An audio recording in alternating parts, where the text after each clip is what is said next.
A great community geofilter has some of the following characteristics. It is lighthearted and fun. It represents the community in a positive light, and it's something that Snapchatters are proud to use on their snaps. Now, some geofilters get accepted without having one or many of these characteristics, but the key is it's more important to strive towards these than to look at the exceptions. So I'm going to show you how to do the brainstorming process on paper and then convert those ideas into concepts. So just get out a piece of paper and I'll walk you through how I did it with my geofilter. Alright, now that we're on paper, I like to break up the brainstorming process into 3 different categories. And you could do your brainstorming a number of different ways, whichever feels best to you. In this lesson, I'm going to show you how it looks in a Venn diagram. And the 3 categories are what makes it special as far as the location, and the second category is what are people proud of, and the third category are what are the area's fun aspects. So we'll start in the first category, and you want to list the things that make your community special. So I'm going to use the community geofilter I created for my university as an example, and I'm going to first go into the first category of what makes it special. So the first is the fact that it's a school. The second is the fact that it has over 3,000 trees. And because the school has over 3,000 trees, it also has a lot of squirrels. It's also right next to a river. And because of the river, there's also some bridges that are pretty iconic. And lastly, the school mascot is a hornet.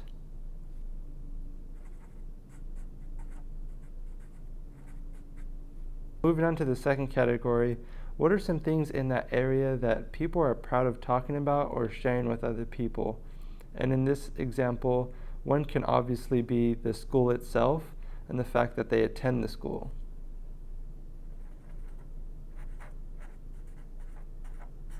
The second thing people might be proud of, which we mentioned in the first section, is the fact that the school has over 3,000 trees.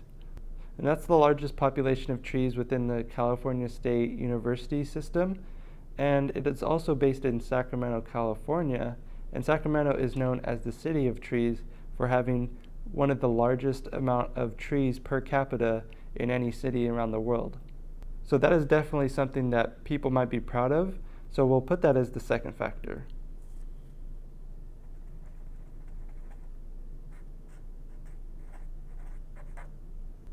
And the third thing might be school sports and events.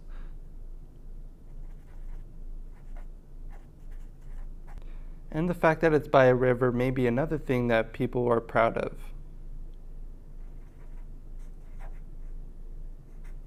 And moving on to the last section is what are the area's fun aspects? And Snapchat wants to promote fun and exciting events, and they want to do the same thing within their geofilters. So the first thing may be school events and school sports. Another might be school parties. Another thing may be the trees and the grassy areas that people like to hang out under throughout the school day to just hang out and cool off.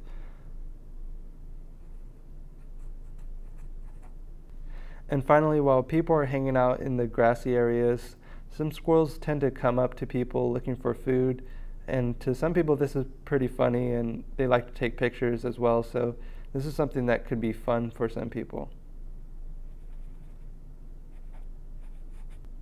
And also there's some people that like to hang out and have fun in the river during summertime, so that's another thing that could be fun.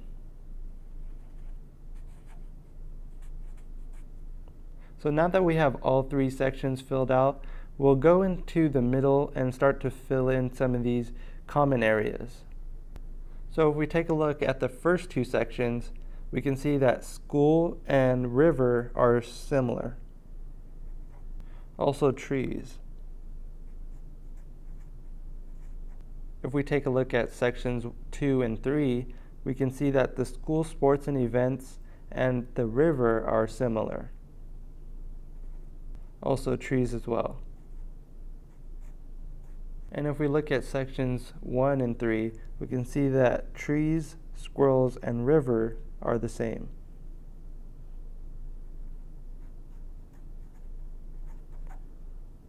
And finally, in the middle, you'll see that trees and river are in each circle, so we'll put that in the middle.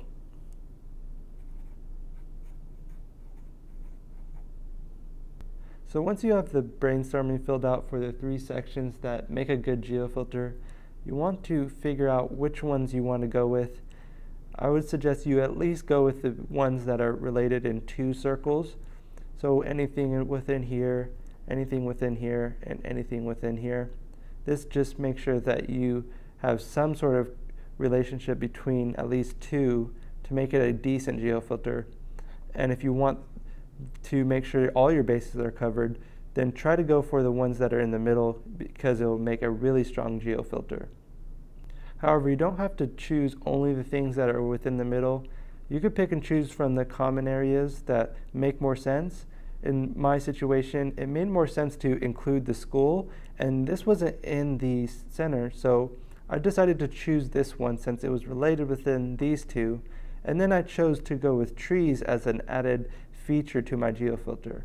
And this just made more sense, so this is just a guideline, and just follow it where you see fit, and then pick and choose where you think works best, but this just gives you a good guideline to follow.